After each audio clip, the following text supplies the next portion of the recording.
పూజారి తాత ఆనంది దగ్గరకు వచ్చి ఒక అమ్మవారి చీర తీసుకుని వచ్చి ఇలా అంటూ ఉంటాడు. అమ్మ కుట్టి, ఇవి అమ్మగారి వస్త్రాలు, ఇవి అమ్మవారి దగ్గర స్వయంగా పెట్టి తీసినవి.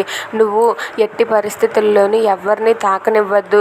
నువ్వే కట్టుకొని ఇవి పెట్టుకొని నువ్వు నీ భర్త దగ్గరకు వెళ్ళి నుదుటిన సింధూరం పెట్టించుకో అమ్మ. అలా అయితే అంతా మంచిగా జరుగుతుంది. ఒక్క విషయం గుర్తుపెట్టుకో, నువ్వు కట్టుకున్నంత వరకు వీటిని ఎవరిని తాకనివ్వద్దు, సరేనా? ఇవి నీకే ప్రసాదంగా ఇవ్వాలని నేను అనుకున్నాను, అందుకే నీకోసం తీసుకువచ్చానమ్మా.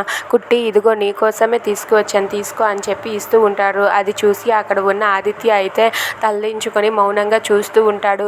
ఇంతలో అక్కడ ఉన్న ఆనంది అయితే ఆ చీర ఆ తాంబూలం తీసుకొని ఇంట్లోనికి వెళ్ళిపోతుంది. ఇక ఆదిత్య అయితే ఆ చీర కట్టుకొని ఆనంది వస్తుందేమో అని చెప్పి అలా ఎదురు చూస్తూ ఉంటాడు. ఇంతలో అక్కడ ఉన్న అలేఖ్య ఆ చీరను చూసి ఎలాగైనా సరే దీన్ని నేను సొంతం చేసుకోవాలని చెప్పి అనుకుంటుంది. ఇక పూజారి తాత అక్కడి నుండి వెళ్ళిపోయాక అలేఖ్య అయితే ఆ చీరను తీసుకొని వచ్చి ఆ చీరని కట్టుకొని రెడీ అవుతూ ఉంటుంది. అది చూసి అక్కడ ఉన్న ఆదిత్య అయితే వెనక నుండి చూడటంతో ఆనంది అనుకొని ఆనంది అని పెట్టి పిలుస్తూ ఉంటాడు. దాంతో అలేఖ్య ఒక్కసారిగా వెనక్కి తిరుగుతుంది. వెనక్కి తిరగటంతో అలేఖ్యని ఆ చీరలో చూసి ఆదిత్య ఒక్కసారిగా షాక్ అయిపోతాడు.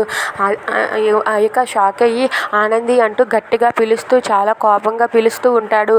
అది చూసి అక్కడికి సునంద, ఆనంది వీళ్ళందరూ కూడా బయటకు వస్తారు. ఇక అలేఖ్యని ఆ చీరలో చూసి ఆనంది కూడా ఒక్కసారిగా షాక్ అయిపోతుంది. ఇక అక్కడ ఉన్న ఆనంది అయితే అలేఖ్య ఆ చీర కట్టుకోవటంతో చాలా కోపంతో రగిలిపోతుంది. అసలు ఈ చీర అలేఖ్య ఈ దివ్య ఎందుకు కట్టుకుంది అని చెప్పి ఆనంది అయితే చాలా కోపంతో రగిలిపోతుంది.